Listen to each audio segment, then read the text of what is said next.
Pakistan is about to collapse. کب سے سن رہے ہیں ہم یہ؟ جب میں چھوٹا تھا تو ضیاء الحق کے زمانے میں ایک دفعہ میں گھر آیا تو میرے والدین میرے انکل کے ساتھ بیٹھے تھے اور میرے انکل بار بار یہ کہہ رہے تھے کہ Pakistan is about to collapse. اب تو یہ ٹوٹ جائے گا، ضیاء الحق کا زمانہ ہے. پھر میں یہاں سے نکلا، چھوٹا ہی تھا، امریکہ گیا.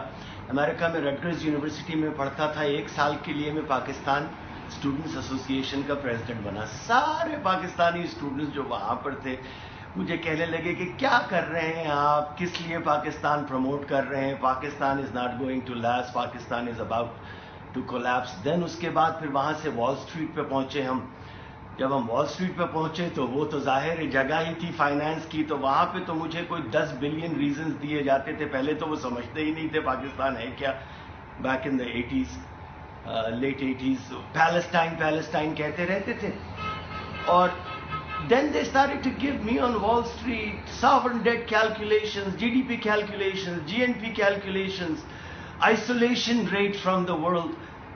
اس کے بعد پھر میرے بچے ہوئے. جب بچوں کو ماشاءاللہ ایک دن میں اسکول میں بڑے والے کو لے کے گیا نرسری میں ایڈمٹ کرانے کے لیے، تو وہاں جو ان کی ٹیچر تھیں اتفاق سے ان خاتون کے شوہر جو تھے امریکن، وہ اسٹیٹ ڈپارٹمنٹ کے لیے کام کرتے تھے. جیسے ان کو پتہ چلا کہ میں پاکستانی ہوں اور بچے بھی پاکستانی ہیں تو فٹ سے انہوں نے کہنا شروع کیا، oh Pakistan is not going to last, you know my husband tells me. اس کے بعد میں 1999 میں پاکستان پہلی دفعہ آیا. 16-17 مہینے کے لیے مشرف کی گورنمنٹ تھی. اس وقت تو بس ہر طرف سے یہی بس بات ہوتی تھی کہ Pakistan is not going to last. میرے منہ میں خاک، Pakistan is about to collapse. IMF accept نہیں کرے گا ہمیں، ورلڈ بینک ایکسیپٹ نہیں کرے گا، پیرس کلب ایکسیپٹ نہیں کرے گا، لنڈن کلب ایکسیپٹ نہیں کرے گا، اتنے اکنامک سینکشنز ہم پہ لگ جائیں گے، USA نہیں کرے گا. Pakistan is about to collapse. 30 سال سے ہم یہ سنتے آ رہے ہیں. Let me tell you who has collapsed. Soviet Union, the second biggest power in the world, collapsed. Argentinian economy collapsed. Greece collapsed. Portugal collapsed. EU, European Union, 14 trillion euros in debt, almost collapsed. American economy, $19 trillion in debt, almost collapsed. Iraq collapsed. Syria collapsed. Libya, with trillions of dollars in oil reserves, collapsed. Venezuelan system collapsed. Euro, the currency itself is about to collapse.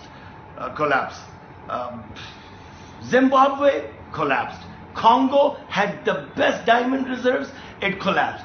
Liberia collapsed. Libya, جیسے میں نے پہلے کہا, collapsed. Yemen collapsed. Israel is no longer America's favorite. It's about to collapse. So I have a small little message تو جو سارے دنیا کے لوگ بیٹھے ہوئے یہ قیاس آرائیاں کرتے ہیں نا کہ Pakistan is about to collapse. ان 30 سالوں میں آپ نے دیکھ لیا who has collapse. We have beat the biggest menace, terrorism. ہماری GDP پچھلے 30 سال میں گرو ہوئی ہے. ہماری GNP پچھلے 30 سال میں گرو ہوئی ہے. ہماری پر کیپٹا انکم پچھلے 30 سال میں گرو ہوئی ہے. ہمارا standard of living has gone up. We have become a nuclear state. We have CPEC now.